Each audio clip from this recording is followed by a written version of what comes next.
à tous et à toutes, j'espère que ça va bien. Moi, comme d'habitude, ça va super. Et aujourd'hui, pour ce dernier jour de podcast spécial manga, je vais vous parler de l'anime que j'ai découvert le plus récemment et aussi celui qui me fait le plus rire et que je préfère, c'est Assassination Classroom. Alors, qu'est-ce que c'est Assassination Classroom pour ceux qui ne connaissent pas? C'est tout simplement un manga qui a été édité par Yusue Matsui. Il contient actuellement 13 tomes à la série. J'espère qu'il y aura une suite parce que j'aime vraiment beaucoup ce qu'il fait. Et pour ce qui est de l'anime, il s'agit de Seiji Kushi qui a fait 2 saisons de cet anime. Il existe aussi 2 films que je n'ai pas vus encore, mais que j'aimerais bien aller voir. Bien regarder parce qu'ils ne sont actuellement plus au cinéma, bien sûr. Mais qu'est-ce que c'est en tant que tel, la série? C'est assez simple. C'est une classe d'élèves à peu près normale. Je dis bien sûr à peu près parce qu'il y a une exception qui fait qu'ils sont pas dans le mot. Le fait que c'est des assassins.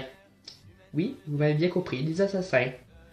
Et vous devez sûrement me demander, mais c'est qui doit tuer? C'est assez simple, c'est leur prof. Oui, leur prof, normal. Simplement parce que le prof en question, Monsieur Koro, est un poulpe jaune. Ne posez pas de questions. Et aussi le fait qu'il projette de faire sauter la Terre en mars prochain. Dans l'anime, pas dans notre mars à nous. Voilà, donc c'est tout à fait normal. Et pour les autres qui vont me demander, ouais, mais pourquoi ils l'ont pas descendu plus vite, juste en fait. Voilà, tout simple, il se déplace à Mach 20.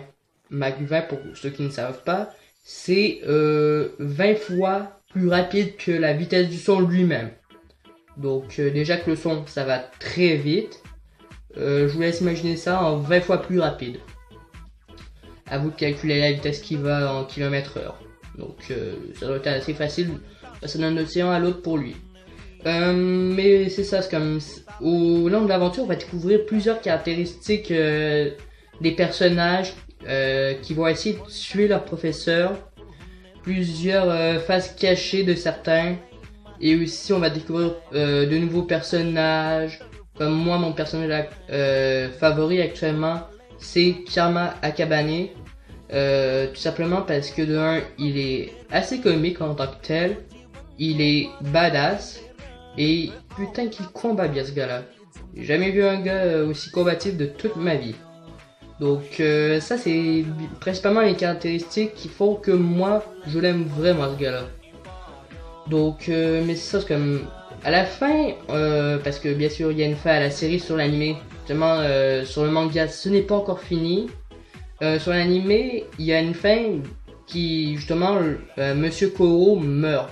Donc c'est pas sans vous mentir que j'ai été assez attristé quand je l'ai vu mourir parce que ça faisait 2 saisons complètes que je le suivais, qu'on suivait ses bêtises.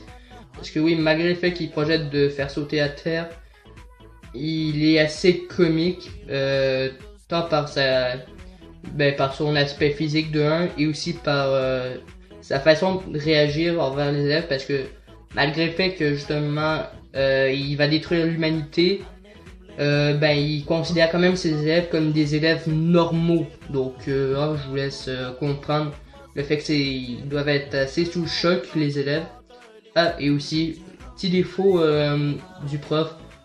Quand je vous disais tout à l'heure qu'il pouvait pas être tué juste avec un coup de fusil simple, il y a aussi un autre défaut. Lui, il faut des billes spéciales conçues pour lui et des couteaux en plastoc.